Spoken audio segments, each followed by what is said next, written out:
Welcome, my name is Dario. I'm technical advisor at Classics, and today we are going to talk about Kubernetes, or Kubernetes, I don't know how to say that properly. So I'm technical advisor at Classics, and we are doing cool stuff regarding multi-tenancy. So Classics is a startup based in Italy, and we started working on Kubernetes, especially a niche named multi-tenancy.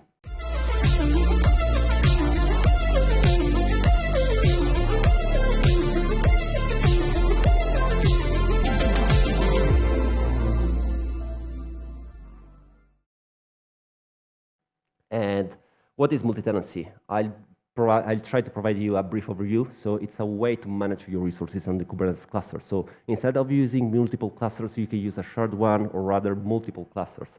And the basic concepts behind multi-tenancy is obviously regarding resource control and resource isolation, because you're going to use a shared infrastructure among multiple tenants. So tenants are people, departments, and so on and so forth.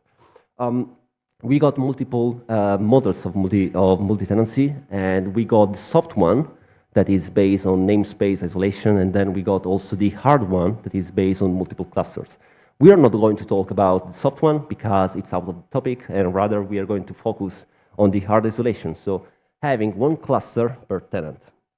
And what is this approach? So in the end, you have to create one cluster because maybe you got a department that is asking to get their own control on the API server, they want to bring their own nodes, or maybe because they are using a different region of your cloud provider, and so on and so forth. So it's great because in the end, you can use the high segregation of the network and the storage, and also you can create also a competence of cost, because in the end, each department, each tenant is going to use its own cluster, and you can create a sort of accountability regarding the cost. And it's also straightforward because in the end you can create a cluster using AWS CloudFormation, you can use Terraform, you can use also cluster API, whatever you want. But obviously there are some drawbacks. The drawbacks is the fact that if you need to manage multiple clusters, you need to be really good at Kubernetes and doing sysadmin stuff. Unfortunately, I'm not so good, so I can say I'm good at that. So I needed to find a different solution.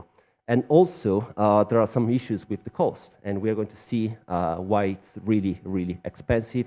And then you have to take care of the observability, the governance, the performances, and so on and so forth. And finally, also with the cluster sprawl. So the cluster sprawl is when you are multiple clusters, and these clusters are going to be out of control. And you need to find a way to maintain that under your governance. So let's try to understand what does it mean running multiple clusters. So it means that we all know in Kubernetes we got the control plane and the worker nodes. In the control plane, essentially, we are running the API server, control manager, scheduler. So it's our brain, and we are also running etcd. Etcd is the key value store that you are using to store all the data of your cluster. And obviously, since we are using etcd, it means that we are using raft algorithm, and raft algorithm is requiring at least an even, odd, it should be even, I don't remember in English. No, it's odd number of nodes to prevent failure of the etcd. So we got free virtual machines, and it is really expensive. And also, you have to manage the control plane. It would be really great saying, okay, I don't have to manage Kubernetes, but in the end, we are paid to take care of the control plane. And what does it mean? So we have to maintain the certificates, to rotate the certificate authority. We have also to ensure the high availability. So we have to take care that the virtual machines are there, you can update them, and so on and so forth.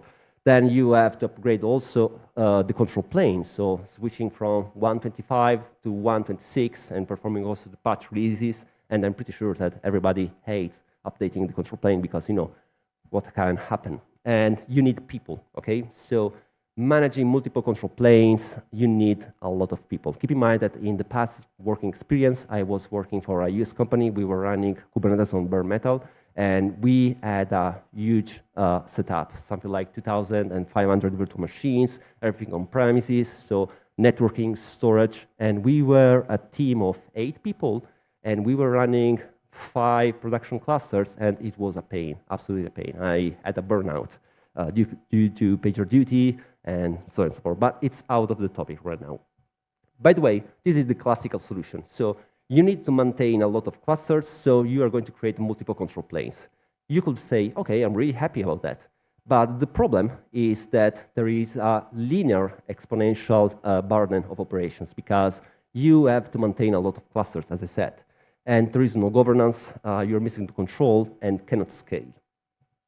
So there is also some concerns regarding running multiple clusters, because you have the famous, we tried to create this concept, the control plane tax. And also, you need time to maintain these resources. And the problem here is the fact that in the end, you're ending up with Kubernetes that is scaling, so you can create multiple clusters, but people cannot. Unfortunately, I don't know if we are lucky enough or not. So resources are really expensive, because if you think about that, we could say, I want to run multiple clusters on AWS. So on AWS, I would say I can pick an EC2 instance, and this is the price, something like barely 300 USD per month, per control plane, because you have to multiply by 3 for each control plane. So you can imagine if I'm running 10 control planes, so Kubernetes clusters, you're ending up with barely $4,000 per month, and so on and so forth. Obviously, I'm referring to the price that they are not reserved instances, but you're getting the point. And also, regarding resources, time is running out, because maybe what you can do is say, okay, I don't want to wait for the EC2 instances, I'm going to go for the fully managed on EKS. And you can see here that creating a control plane, you have to wait up to 11 minutes. And since I'm a Formula One fan, I just wanted to provide also this nice meme with Alonso that is driving now zone season this year, but you have to wait a lot of time. I say 11 minutes is a lot of time, at least for me. And also, you need people. And finding people is really challenging because there is a shortage right now. So another meme, but trust me, I didn't add any further memes on this presentation. So how can we solve that? Because I want to try to explain you my story. I was working in this company, we were running Kubernetes at scale, and you know, Kubernetes is really great because you can use that to orchestrate a lot of resources. You can use CRDs to maintain and to orchestrate databases, storage, whatever you want. So in the end, there is the rise of Kubernetes as a sort of API platform to maintain all your resources. And when I was there, I was asking myself, why are we using kube-spray to provision the virtual machines, maintain the virtual machines, perform the upgrades, and so on and so forth? And why cannot you use Kubernetes to orchestrate Kubernetes itself? And this mad idea was born in 2022 when we presented Kamaji. And Kamaji is essentially an open source project, Apache 2 licensed, and it's running Kubernetes in Kubernetes, but just focusing on the control plane, because the worker nodes, you know, it's cattle. It's really straightforward managing that, because if you got a node that is wrong, that is broken, you just need to create a new one. So it's disposable. The control plane, obviously not. And why the name? I'm a huge fan of Studio Ghibli, and there is a nice movie that is Spirited Away. I really love that, along with my children. And essentially, Kamaji is a sort of spider that is working under the bathhouse in Spirited Away. So essentially, it's the boilerman. So it provides the hot water that is used by the guest. And essentially, it's like Kamaji itself, the open source project, because we are offering a service, but nobody is aware of that. So I'm trying to explain why we ended up with Kamaji without doing a sell pitch, because I don't want to sell you any kind of stuff, but just sharing my experience so far and why we decided to open source Kamaji. So essentially, you can use Kamaji to offer a sort of self-service Kubernetes, because in the end, you can use a sort of CRD to create just the control plane. So it's self-service. You just need to provide a sort of RBAC to your developers, and your developers can create the resources, and Kamaji is doing all the hard stuff on your behalf. And obviously, it's going to be cheaper because we are not using virtual machines, but we are running the control plane as pods. So, you know, pods are really disposable. They are really convenient from the cost perspective, because in the end, you can share the CPU and the memory and storage across a fleet of worker nodes. And what I really love this is KubeInception, because we are running Kubernetes in Kubernetes. And that's great, because if you think about the rise of the operators that we had in the past, we are using Kubernetes to maintain and to manage a lot of resources. So ensuring the high availability, perform the updates, the upgrades, and so on and so forth, is all done by Kamaji. So you just need to add the CRD, and Kamaji is doing all your stuff on your behalf. And essentially, it allows also multi-cluster management. It means that, you know, I could have multiple clusters. I'm not going to share my own infrastructure. So you can ensure that each tenant is highly segregated between each other. And we are offering also stronger multi-tenancy because there is no shared components in the worker nodes. So you can imagine if I got a customer that is maybe a bank or maybe a financial institution, obviously they need to run on their own data center or maybe in a different AWS account or whatever you want. And then last but not least is CNCF compliance. So we didn't write Kubernetes. We are using plain and vanilla Kubernetes, so it's totally upstream. So it's not yet another distribution of Kubernetes. I'll try to explain briefly the architecture because we're running out of time, thanks to Linux on desktop 2023. But it's an operator, so essentially it's a binary that is running inside of your cluster and is reading a custom resource definition that is the tenant control plane, TCP. Not like the protocol, but it was a nice joke, TCP. So in TCP definition, you're adding all your specification for the control plane. So you're defining the resources, the add-ons that you would like to get installed, like kubeproxy or connectivity or core DNS. And you can specify all your information regarding a Kubernetes installation. So we try to design the specification of the tenant control plane according to our experience in running Kubernetes. I would like to get this, and we did that, along with the feedback of the community. And obviously, if you have any suggestion or any feature requests, we are really happy to try to address that. And obviously, I didn't think about also to try to explain the pain of Kubernetes itself, because API server, controller manager, and scheduler are essential stateless components because they don't have a state. The state is in etcd.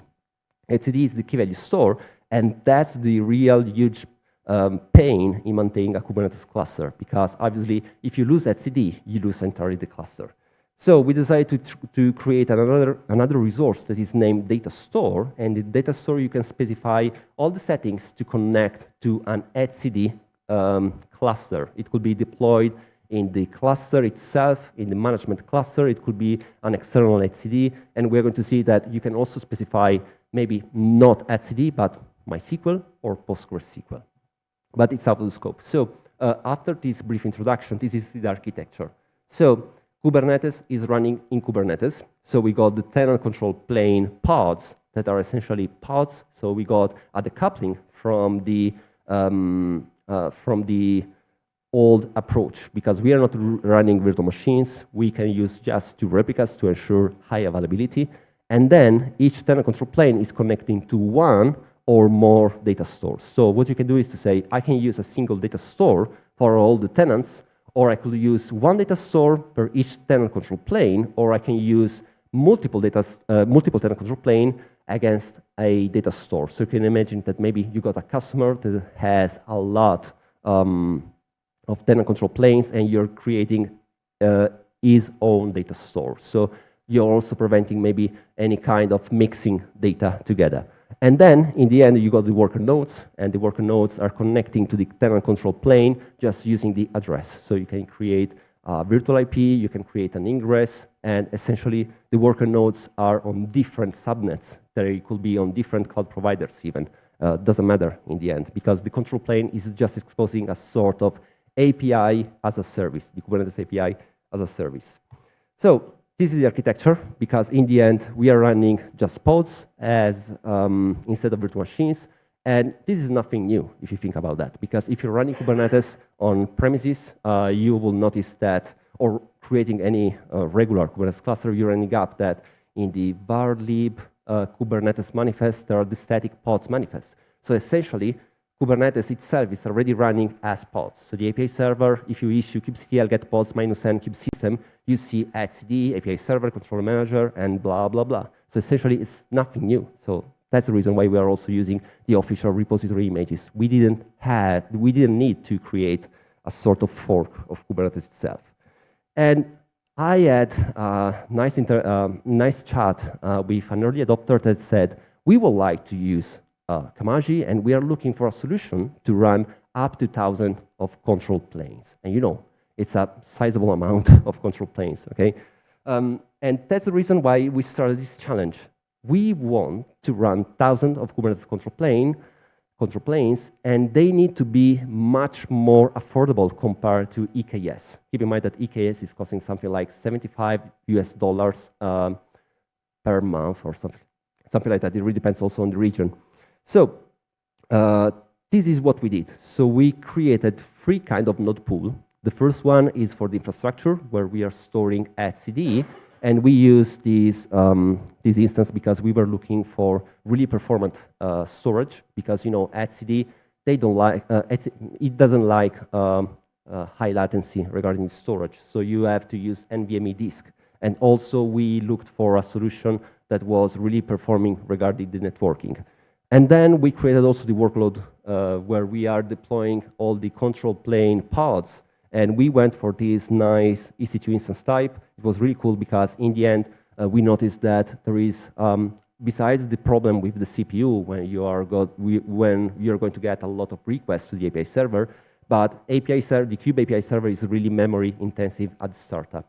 So we looked for this instance, and it was really great. We didn't focus regarding the network here because you can see 325 gigabit per second, so it's not so performant, but it did the trick. And then, obviously, we started monitoring that because we needed to know how it was working, and also to be sure that everything was working as expected, besides issuing kubectl, get tenant control planes, and grepping for ready instances. And so I try also to understand how to do that. Okay, if you remember, I told you that you can use Komaji and have a one-to-one mapping between the control plane and the etcd. Obviously, that wouldn't scale at all because you're wasting a lot of resources. So we started using etcd just for the sake of simplicity because it's straightforward. I'd say that for basic setup, it's working really well. And then we started also sharding. I'm really sorry saying that because when I talk with sysadmin, they're saying, no, sharding is an anti-pattern. But in the end, if you want to run at scale, you have to do sharding. I know, it's a sad truth, but you have to accept that. And the sharding that we went for this benchmark is to use one data store, so one etcd instance per 100 of tenant control planes. So we created 10 benchmark namespaces. In each benchmark namespace, we created 100 of tenant control plane instances, and all these instances were connected using a single etcd. Keep in mind that in the architecture of etcd, with Komaji, we are using a prefix. So essentially, we are creating a role, a certificate, and the API server of each tenant control plane can connect just to its own namespace. It's not entirely a namespace, it's just a prefix in etcd. So you can imagine that instead of having registry, v1, blah, blah, blah, you're ending up with my tenant name / registry and blah, blah, blah. And lastly, since we were just looking for performances, we didn't use the EBS CSI, so we went for the local path provisioner just to be sure that we didn't hit any problem with the underlying storage because, sorry for the bad word, but shit happens, even on the cloud. So we started monitoring etcd, and this is the really cool stuff because we learn a lot. So unfortunately, I don't have enough money to keep this infrastructure up and running for the demo, also because we had some technical issues. But this is a screenshot of the etcd dashboard that we were monitoring. And you can see here, I don't know if you can see. Yeah, the cursor, you can see that. We started creating instances here, and these are the number of keys. So you can see the first spike, and the second, and the third when the autoscaler of the nodes kicked in. And you can see also the traffic. And it was really cool to see that everything was working as expected. Obviously, we went also with traffic between the peers of the etcd, but we use this dashboard. It's the etcd as cluster pod on Grafana. You can ask me also the ID, and it's really cool because in the end you're ending up with a global overview of your etcd cluster. And also here we had some issues with the defrag time, but it was great. But just want to highlight also the DB size, okay? Because in the end we are using one etcd per 100 of 100 tenant control planes. So in the end, each database, each instance on etcd per tenant control plane is something like 9 megabytes of data, so not so huge. Obviously, we didn't install any operator, any pod, or something like that. We just want to focus on offering control plane at scale. And then after that, obviously, it's a different story. And last but not least, also, take a look here regarding the snapshot duration, because it's really important also regarding snapshot in etcd. And everything seems fine, although we are talking about 000 values here. And also the disk sync duration. This is really important to take you have to monitor these metrics, because otherwise you're ending up with etcd that is started lagging, and you're ending up in an infinite loop where you can use all your data. So far it was working great. And obviously, I just want to focus also on the network. That's the real point, the big point. When you are, we are going to have also some takeaways from this experiment, but you can notice that obviously we got some spikes regarding the network, because in the end, we got the API server that is connecting to etcd. They are sharing a lot of data. So the reason to scale is to have multiple node pools. So a node pool just for the workload, a node pool for the infrastructure components, and a node pool for the monitoring. Because in the end, if you think about Kubernetes, it's great because everything is software defined. And yeah, that's really great. But in the end, you know, there are no free meals. So the network, there is a bandwidth. So you have to take care and try to isolate all the components, because otherwise you're ending up with a cascading effect. And obviously, we wanted also to monitor on Kamaji, because Kamaji is doing all the hard job for you. So it's generating certificates, the CA, the reconciliation of all the components in the cluster, and so on and so forth. And you can see here our test that lasted something like 8 hours. So we were able to create 8,000 of control plane in just 1 hour. If you think about that, it's honestly for me, it's a huge achievement.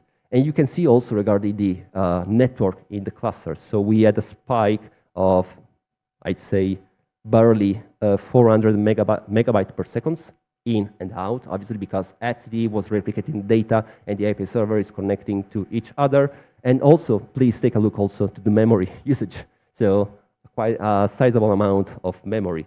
And this is also the pods, the Kamaji pods CPU consumption. And honestly, I'm really happy for this result, because we got some spikes about 2.5 virtual CPUs. And running such infrastructure, I'd say it's really cool.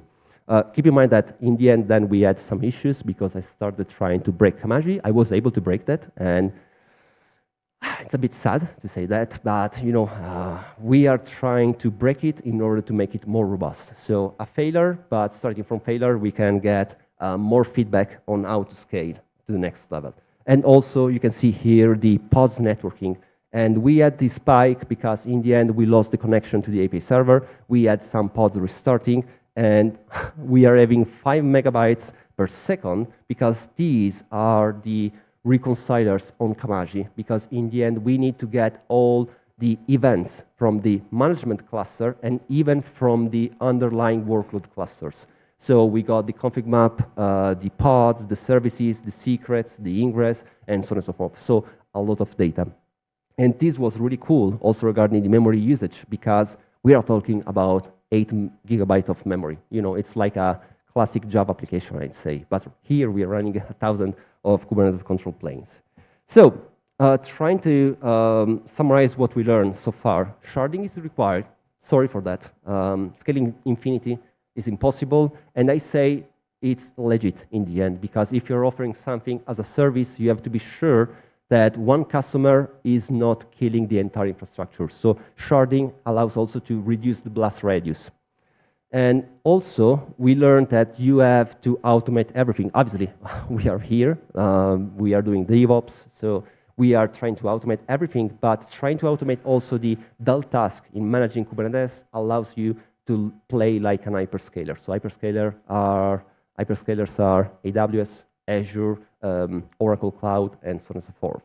And also, we learned that fine-tuning is really important. I was able to play, keep in mind that this is the final result of a few attempts, and I was able to understand how to try to scale. So a problem that I noticed running Kamaji at such scale is the fact that we were getting some liveness probe killed by the kubelet, because obviously running multiple control planes, we were ending up with some timeout with the health probe. So a fine-tuning is absolutely required. You have to monitor And I'd say it's pretty legit that in the end you need to monitor everything in order to provide a resilient infrastructure. So what we did with Kamaji in such case was to increase the timeout and also fine-tuning the max reconcilers in the manager of the Kamaji. I don't want to dive in the operator stuff, but you got a manager, and each manager has a lot of controllers, and you can specify how many resources you would like to reconcile at the same time. And last but not least, obviously, the hardware. You need really rock-solid hardware. So in the end, you're going to pay much more, and you cannot use disposable hardware because otherwise you're ending up with outages, and customers wouldn't be really happy if you're offering a sort as a service. So you need to offer a sort of 99% SLA. I know it's quite impossible, but you can try to do that. And also, finally, let's talk about money, because money is everything. So our test, we use these instances. You can see the prices, and I'll try to summarize everything. And keep in mind, I'm not using reserved instances. So we were able to run for a month cluster this amount of money, $23,000. Yeah, it's a lot of money, but try to divide by thousands of clusters. So each Kamaji tenant control plane was costing $23 per month. And it's why much lower compared to EKS, because EKS is costing $75, and keep in mind they are even losing money on that, because in the end they are using EC2, and in the end they are trying to let you use EKS in order to sell other AWS services. So they are losing money just to get market quota on that. So this is the global save. So we were able to save 68% compared to AWS. And keep in mind, there is also another nice stuff, because in EKS, if you create a cluster, you cannot scale it down. So it means that even if you don't have any node attached to the control plane, you're going to pay $75 per month. But with Kamaji, since we got pods, you can scale down the pods. The persistence is on etcd. So essentially, you're going to save a lot of money. So you can create provision in advance, some control planes, and then scale up and scale down according to the requests. So a huge saving. So the question is, should I do that or not? I raise my seniority here, so it depends. It always depends. But I'd say that this is a project that was born mostly for the on-prem world, because I was working there. But you could use that also on the cloud, because we see people that is using that for dev environments. I want to spin up a cluster just for the integration tests, or maybe because I got the developers, they would like to get their own cluster, and I don't want to spend those money for such infrastructure that in the end is just a waste of resources. But I would say that, keep in mind, I just try to find a wow effect with the money, okay? But you don't have to focus on that, because you have to focus rather on the operational burden. Because with Kamaji, keep in mind that, I was the developer, the main maintainer. I was able to fix that, all the issues, and to perform fine-tuning. But keep in mind, I was able in 1 hour to create thousands of control planes. And if I was going to delete the certificates or the certificate authority, everything was managed by Kubernetes itself, by Kamaji, I'd say. So a huge saving, because I was running 5 production clusters and I was burnt out, and instead just for this test, in 1 hour, I was able to do everything. So that's all. Keep in mind that Kamaji is open source. We are planning to donate that to the CNCF, so give us a star on GitHub. We got also a thematic channel on the Kubernetes Slack workspace, is #Kamaji. And these are my contacts, and join the community regarding multi-tenancy, and let's open the Q&A. Thanks a lot. Thank you very much, Dario. I would call Alvise on the stage. So while he sets the laptop, there is a room for a real quick one. If nobody has a question, I have one for you. When you talked about the fine-tuning in terms of, let's say, Kubernetes engineer time, are we talking days, week, months? Because I think that it could be a factor on how much do you plan, if you're a company that want to do that, to invest in order to get that level of the quality level? It's a really hard question, honestly. So it really depends. Yeah, I turn it off, don't worry. So it really depends, you know, because in the end, if you're creating multiple clusters, maybe you can take days to achieve that. And instead with Kamaji, obviously, you need to know the software, but we try to stick to simplicity. So it really depends. I don't know how to answer that. Okay. It really depends, you know. Yeah, yeah. So. Okay, thank you very much again.